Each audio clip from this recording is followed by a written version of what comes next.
Escola Dominical. EBD em Foco, com o evangelista Malcírio Silva. Escola Dominical, conhecimento e saber. EBD, o maior seminário do mundo. Seminário do mundo.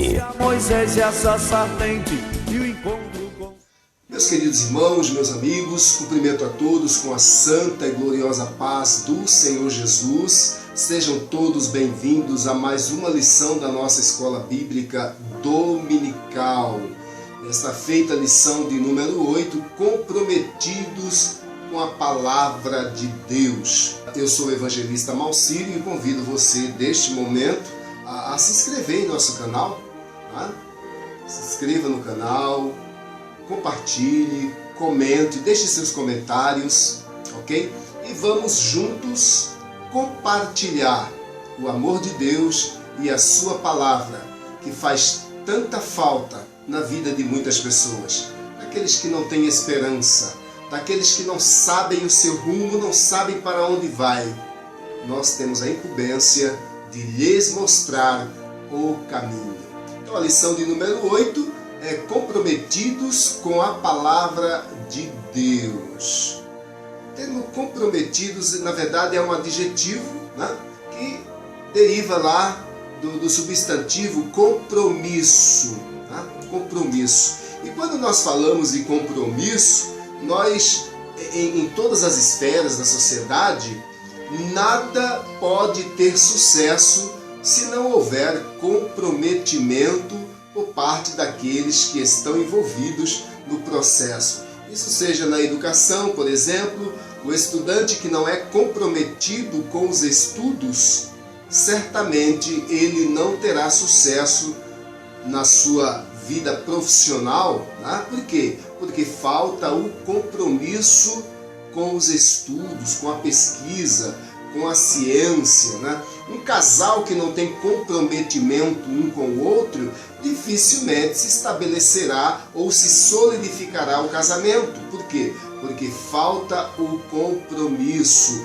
O funcionário que não tem compromisso com o trabalho que ele faz na empresa, certamente ele vai atrapalhar a produção, o desenvolvimento, o crescimento da empresa e fatalmente ele será desligado. Isso é óbvio em todas as instâncias, em todas as esferas da vida. Né? E desta feita nós iremos falar desse compromisso com a palavra de Deus. Se quisermos ter sucesso e se quisermos promover o reino de Deus enquanto cristãos que somos. Venha conosco neste momento, participe desta bênção, deixe os seus comentários, curta o vídeo, compartilhe com seus amigos, para que nós possamos continuar juntos neste propósito de evangelizar as outras pessoas. O texto áureo diz assim: bem-aventurados os que ouvem a palavra de Deus e aguardam. Lucas capítulo 11, verso 28, palavras do próprio Senhor Jesus. Né? Bem-aventurados os que ouvem, não basta ouvir, mas precisa também guardar. Bem-aventurados os que ouvem a palavra de Deus e aguardam. Verdade prática, a autoridade divina da Bíblia deriva de sua origem em Deus. E isso por si só encerra a suprema autoridade das Escrituras como plena e total garantia de infalibilidade. A palavra de Deus, ela é infalível, né, para todos nós. E assim sendo, nós precisamos ter comprometimento com esta palavra para podermos verdadeiramente sermos os seus discípulos. Da leitura semanal, eu destaquei 3 versos aqui para nós fundamentarmos, né, esta defesa que fazemos deste compromisso que precisamos ter. Josué capítulo 1, verso 8: não se aparte da tua boca o livro desta lei, antes medita nele dia e noite, para que tenhas cuidado de fazer conforme a tudo quanto nele está escrito, porque então farás prosperar o teu caminho e serás bem-sucedido. Josué, tenha compromisso com a palavra de Deus. É o maior conclamo para que você tenha sucesso, tanto nessa empreitada que está por vir, quanto na sua vida espiritual, profissional e pessoal. O compromisso com a palavra de Deus foi a primeira coisa requerida, ou aconselhada por Moisés a Josué, quando este se despedia e passava o cajado para suas mãos. Não é diferente conosco e em nossos dias, A outra referência, 2 Timóteo 3, 14 ao 15, que diz assim: tu, porém, permanece naquilo que aprendeste e de que fostes inteirado, sabendo de quem o tens aprendido, e que desde a tua meninice sabes as sagradas letras ou as sagradas escrituras, que podem fazer-te sábio para a salvação pela fé que há em Cristo Jesus. Palavras de Paulo dirigida a Timóteo, esse jovem pastor. Então, observe que esse compromisso ele é requerido para aqueles que querem ter êxito na sua vida espiritual e dentro do reino de Deus, promover o reino de Deus. O compromisso com a palavra de Deus é de fundamental importância. Então, só por essas premissas aqui, nós já podemos ver o que nos espera nesta lição, que é de grande ganho para todos nós. A leitura bíblica em classe encontra-se em 2 Timóteo 2, 14 ao 19, depois 2 Pedro, capítulo 1, versos 20 e 21. 2 Timóteo 2, 14 diz assim: traze estas coisas à memória, ordenando-lhes diante do Senhor, que não tenham contendas de palavras, que para nada aproveitam e são para perversão dos ouvintes. Nós não estamos aqui para contender a palavra, nós estamos aqui para observar a palavra e obedecer. É esta palavra que vai nos trazer vida. Por quê? Porque ela é a palavra de Deus, viva e eficaz, capaz de transformar, de mudar o coração do homem. Verso 15: procura apresentar-te a Deus aprovado, como obreiro que não tem do que se envergonhar e que maneja bem a palavra da verdade.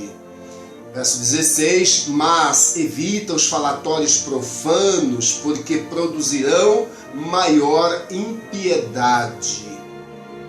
E eu queria abrir um parêntese aqui, porque infelizmente existe uma gama de pessoas que ainda promovem esses falatórios profanos, às vezes cospem dentro do próprio prato que comem, e isso é por falta de observar a palavra de Deus.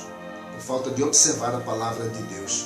Primeiro, que a palavra de Deus ela não é de particular interpretação. Então, se você tem uma visão distorcida do Evangelho e da palavra de Deus, falta-lhe a graça de Deus, falta-lhe o Espírito Santo. Porque onde o Espírito Santo habita e opera, o discernimento, o entendimento é unânime, coopera para a edificação do corpo de Cristo, que é a igreja. Não traz confusão, não promove contendas. Pense nisso.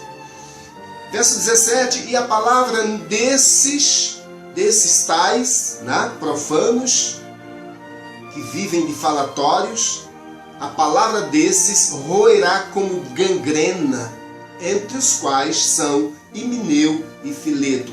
Contextualizando com a história, está acontecendo aqui uma advertência a respeito desses dois irmãos, que que tinha esses falatórios profanos, né? Visão distorcida do Evangelho, da Palavra de Deus, e aí formavam aqueles grupos, né? Hoje, será que acontece isso, né? Não vamos nem comentar sobre isso, mas será que acontece, né? Esses falatórios, esses pensamentos distorcidos, que ao invés de edificar o corpo de Cristo, que é a igreja, acaba por dissuadir o povo, né? Acaba por afastar a comunidade dos santos. É importante se pensar nisso. E o verso 18, os quais se desviaram da verdade, dizendo que a ressurreição era já feita e porventura e perverteram a fé de alguns. Observe quão grande estrago é promovido quando surgem no meio da igreja esses indivíduos, né? Com esses falatórios profanos, distorcidos, interpretando a palavra de Deus conforme as suas próprias concupiscências e seus próprios interesses, né? Então, Emineu e Fileto, naquele contexto da história, eram desses tais. E que Deus nos guarde, que Deus nos livre, que nós entremos por este caminho. Verso 19. Todavia o fundamento de Deus fica firme, tendo este selo. O Senhor conhece os que são seus. E qualquer que profere o nome de Cristo, aparte-se da iniquidade. Segundo Pedro, capítulo 1, versos 20 e 21, sabendo primeiramente isto, que nenhuma profecia da Escritura é de particular interpretação. Porque a profecia nunca foi produzida por vontade de homem algum, mas os homens santos de Deus falaram inspirados pelo Espírito Santo. Então, nós entendemos, conforme a palavra do apóstolo Pedro, que a palavra de Deus ela é divinamente inspirada. Ela foi produzida, ela foi escrita por homens, sim, mas por homens cheios do Espírito Santo de Deus, que tiveram a revelação por parte de Deus, por intermédio do Espírito Santo, para conduzir a sua igreja pelo reino do seu amor. O objetivo geral desta lição: demonstrar o nosso compromisso com a palavra de Deus, demonstrar este compromisso que nós devemos ter com a palavra de Deus. E aí, nos objetivos específicos, no primeiro tópico, afirmar a autoridade da Bíblia. Segundo tópico, mostrar o zelo pela doutrina da Bíblia. Terceiro tópico, pontuar os cuidados quanto aos modismos, né? E aí aqui agora eu queria abrir um parêntese para fazer um breve comentário sobre os 5 pilares, né, que sustentam o cristianismo, né? Nós vimos ali que a partir da Reforma Protestante, né, Lutero ele elencou 5 pilares que deve ser a base de sustentação da nossa fé, da nossa conduta diante de Deus como cristãos que somos. Primeiro pilar, sola Escritura. Os reformadores devolveram à Escritura o seu lugar de plena supremacia. Não é a igreja que está acima da Escritura, mas esta acima da igreja. A Escritura ela estará sempre acima dos anseios da igreja. A igreja deve se reportar à palavra de Deus, ser submisso aos conselhos e aos ensinamentos da palavra de Deus, se verdadeiramente ela quer ser a igreja de Cristo, do nosso Senhor e Salvador Jesus Cristo. Em segundo lugar, sola fide, né? Sola fide, ou só a fé.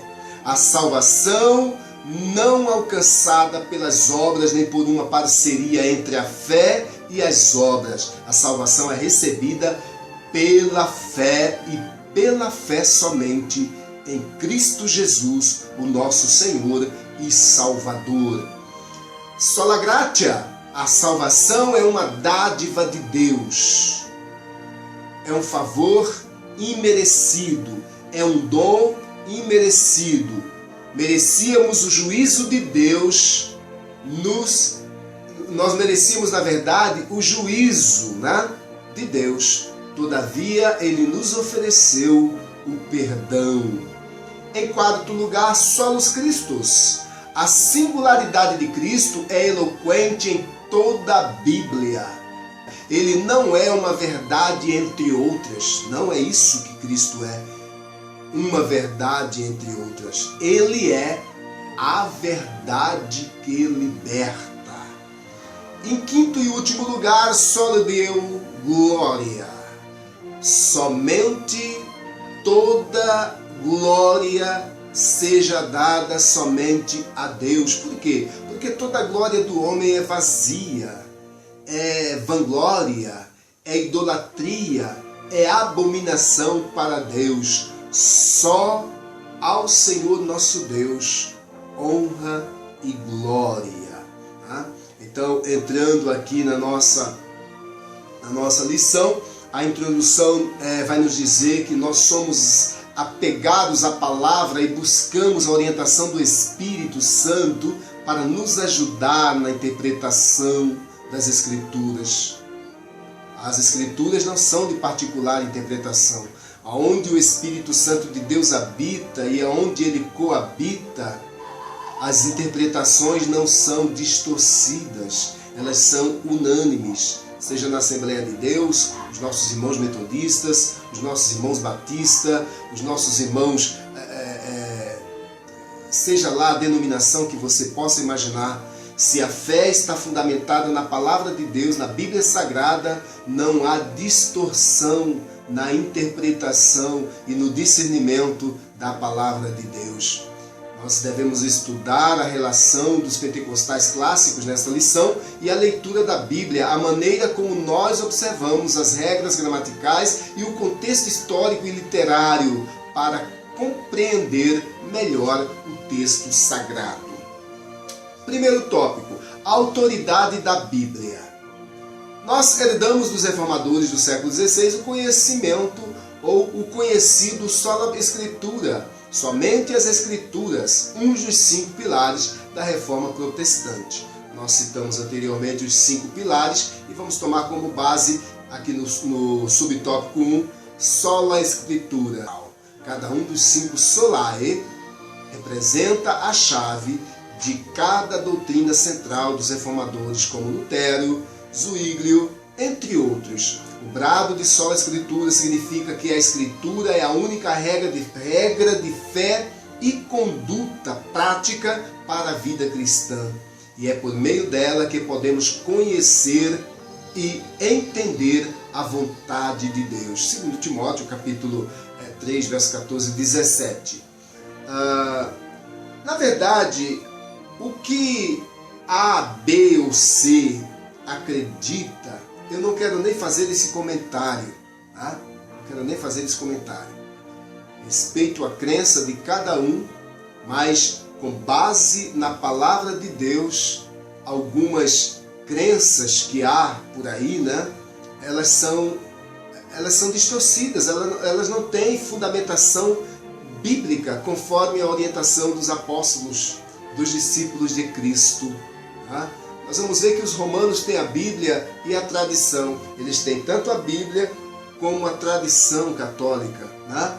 As Testemunhas de Jeová, por exemplo, têm a tradução do Novo Mundo. Tá? E mais a revista A Sentinela. Os Mormons têm a Bíblia e mais o livro de Mórmon e outras publicações como fonte de autoridade espiritual. Para nós, cristãos protestantes, a Bíblia Sagrada, só a Escritura de Deus, ela é a nossa regra de conduta e fé. Ela é a base de sustentação do cristianismo. Nós não apelamos nem buscamos nenhum outro livro, né, para fundamentar a nossa fé.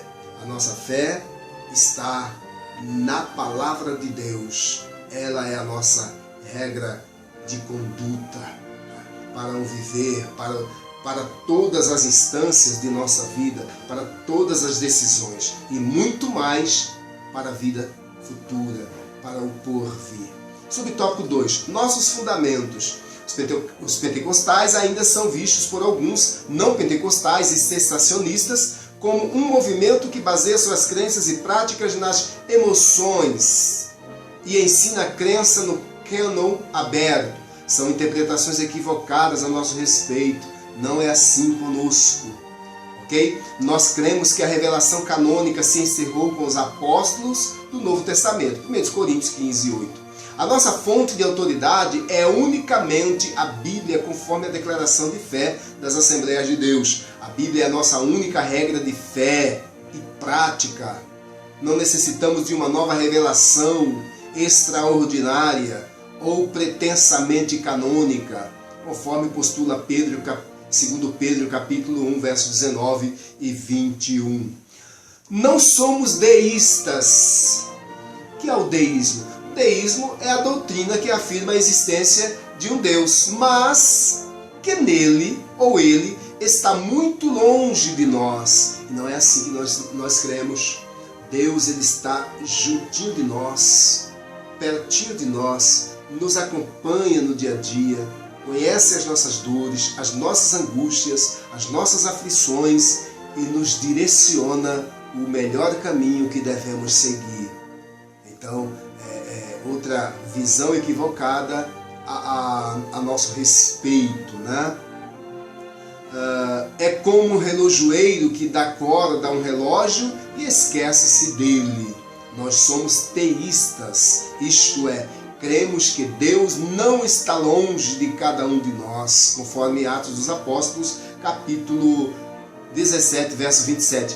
Ele está interessado no ser humano, Hebreus 11 e 6. O fechamento do cânon sagrado não significa que Deus abandonou suas criaturas e o seu povo. Nós cremos que Deus continua a se comunicar com o seu povo por meio dos dons espirituais. Atos capítulo 2, verso 14 ao 21. Entretanto, essa revelação não se reveste de autoridade canônica para a igreja. Deus se comunica conosco pela Escritura, pela sua palavra, pelos dons espirituais, sonhos, visões e até pelas coisas simples do dia a dia. Atos 2, 17 ao 18. Então, observe que nós cremos em um Deus que não é ausente, que não está ausente. Nós cremos em um Deus que está presente em nossa vida.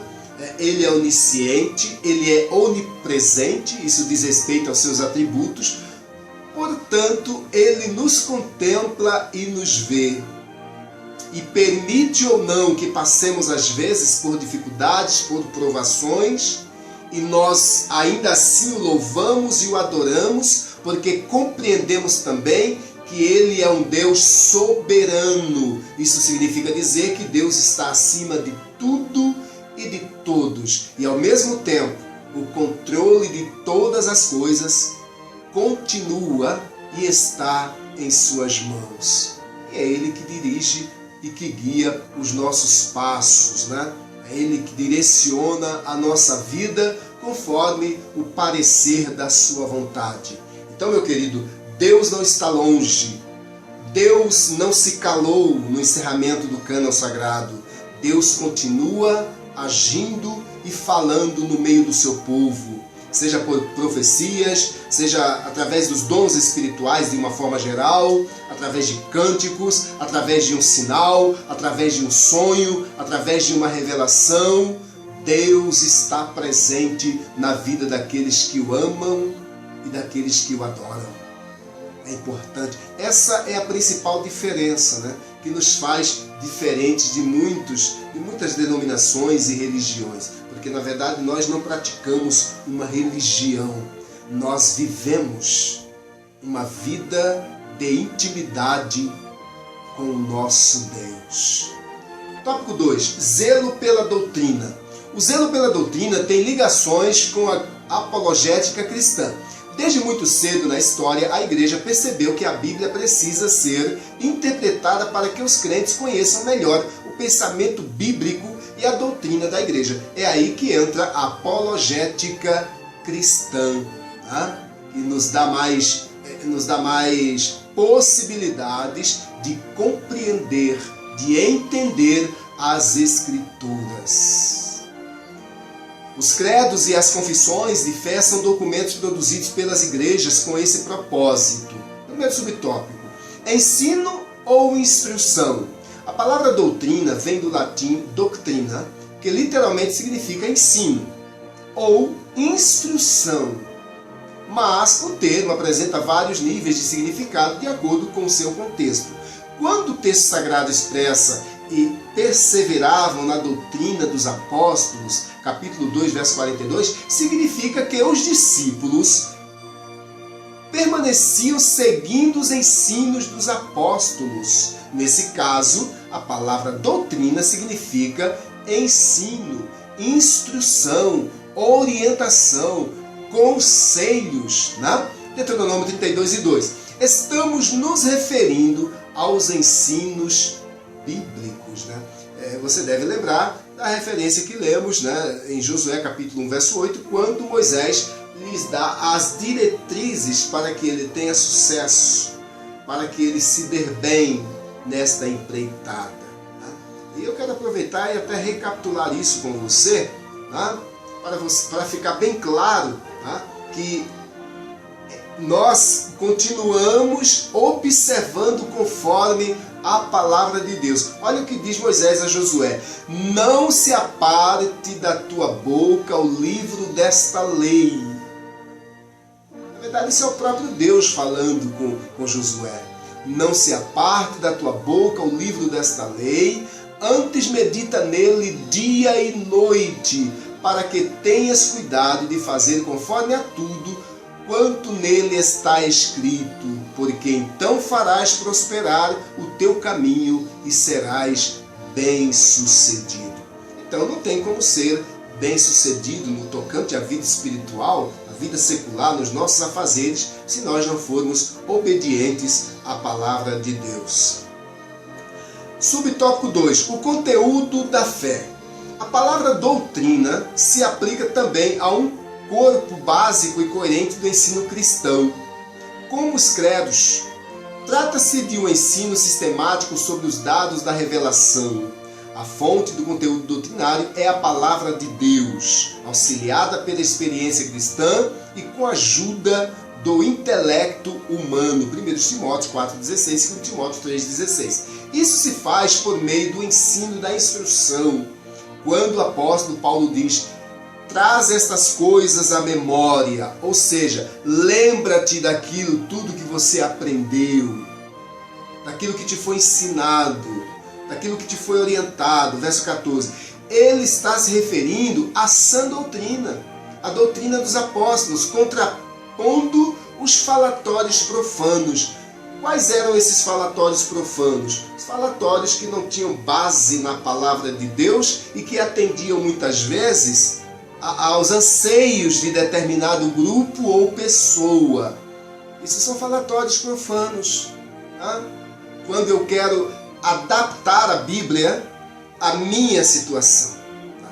E quando, na verdade, eu preciso adaptar a minha situação ao que diz a Bíblia. Eu tenho que me enquadrar nela para que eu possa ser vitorioso e ser bem-sucedido.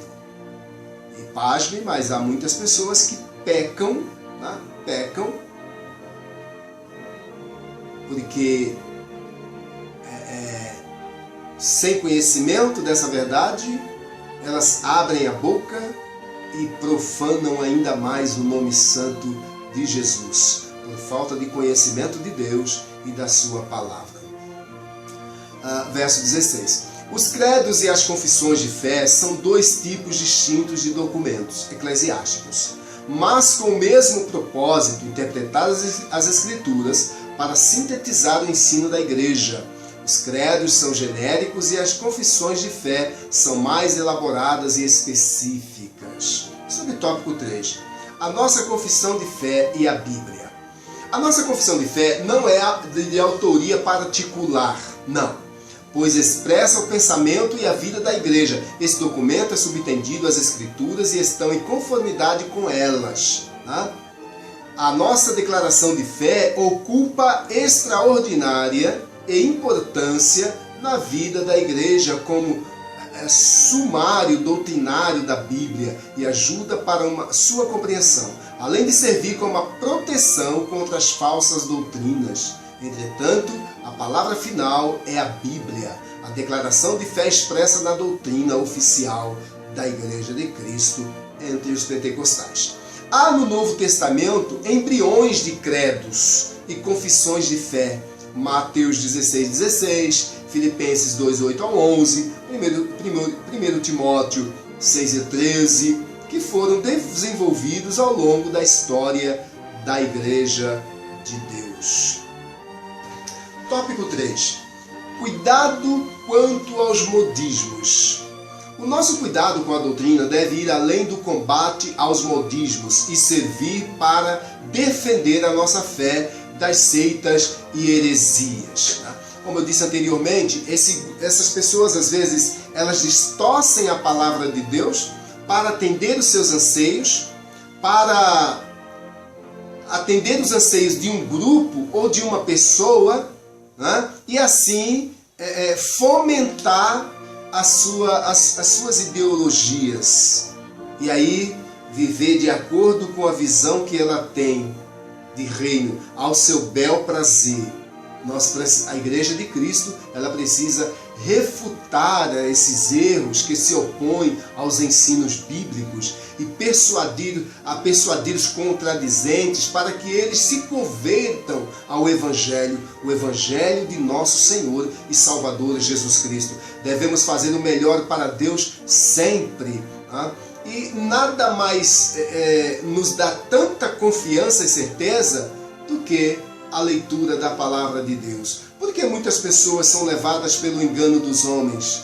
Porque muitos irmãos são levados por ideologias humanas que tentam distorcer a palavra de Deus para atender o seu bel prazer e a sua visão errônea e distorcida do Evangelho? Porque elas não leem Bíblia, elas não têm comunhão com o Espírito Santo de Deus, elas não foram convertidas, aliás, elas não nasceram de novo, né? Então, essas pessoas acabam por desviar-se por si próprio e levar consigo uma multidão. Essa é a realidade que nós temos enfrentado e que precisamos combater. Primeiro subtópico do tópico 3, modismo.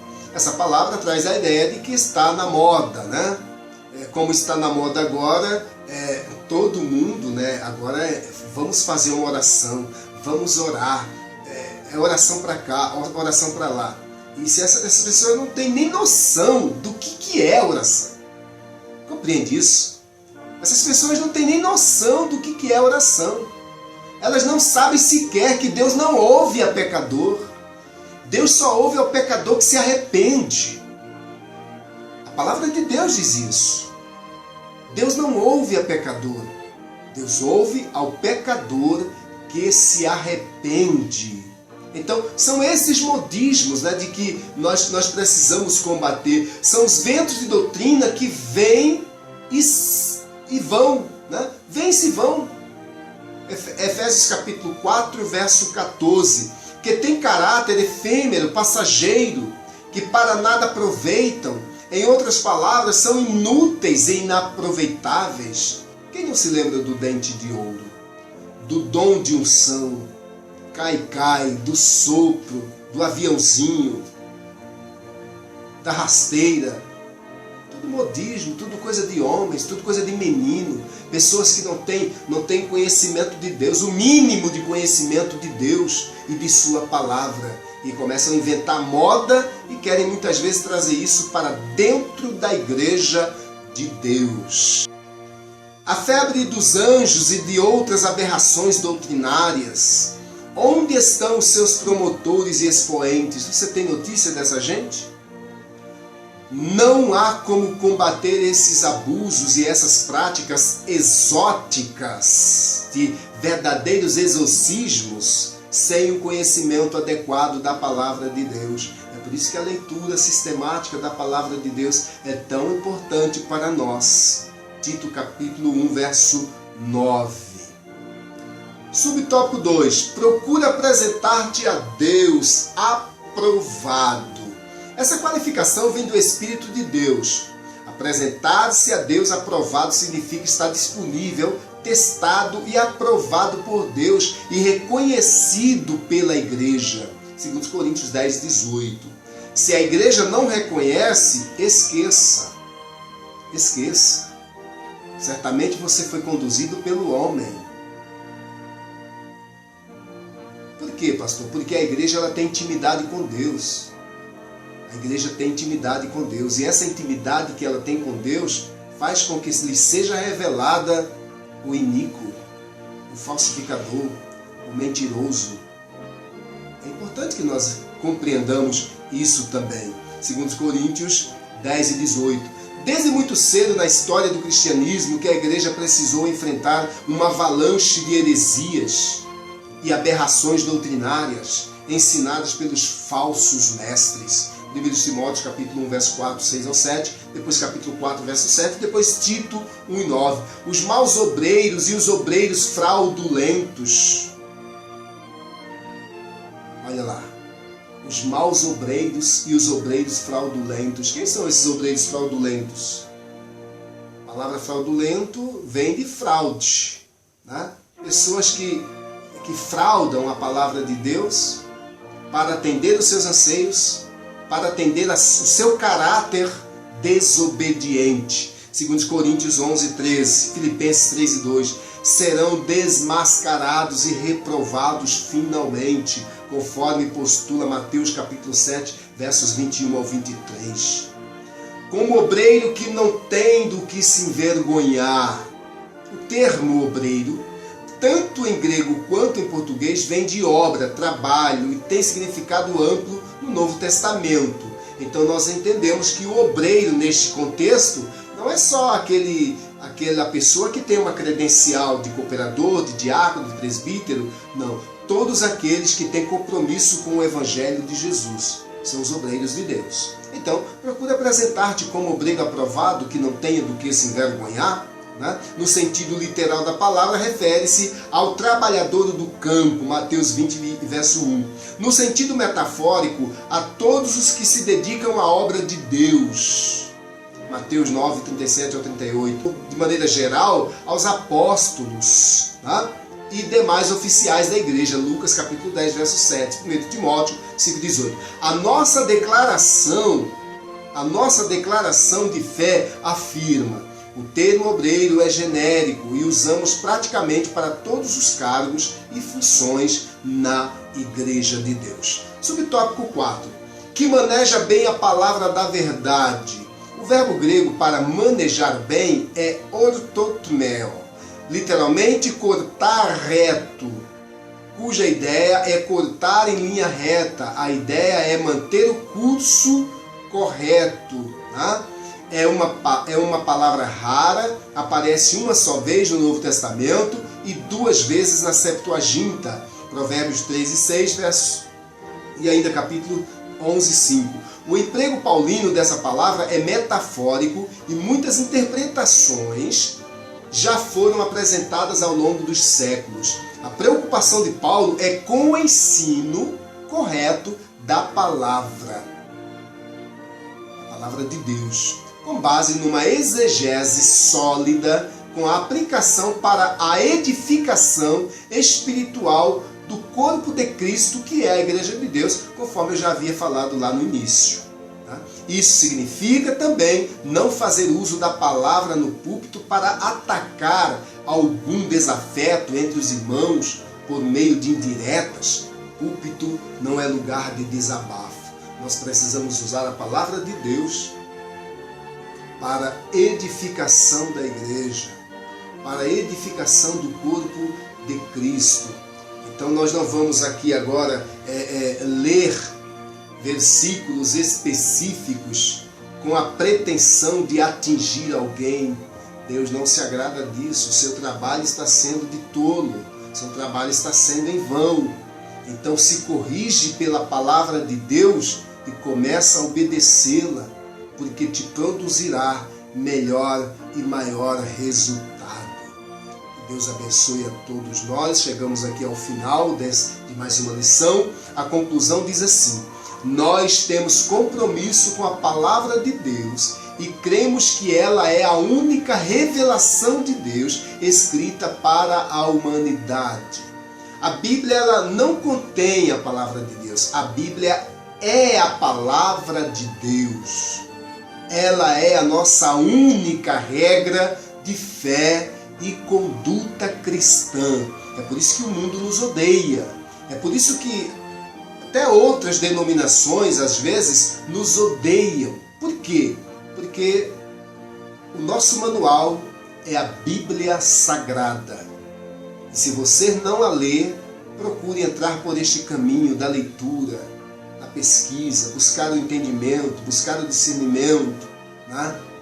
Dobre seus joelhos, ore, porque aquilo que você não está conseguindo compreender, o Espírito Santo de Deus com certeza irá te revelar. Por quê? Porque é a palavra de Deus, não é do homem. Não é do homem.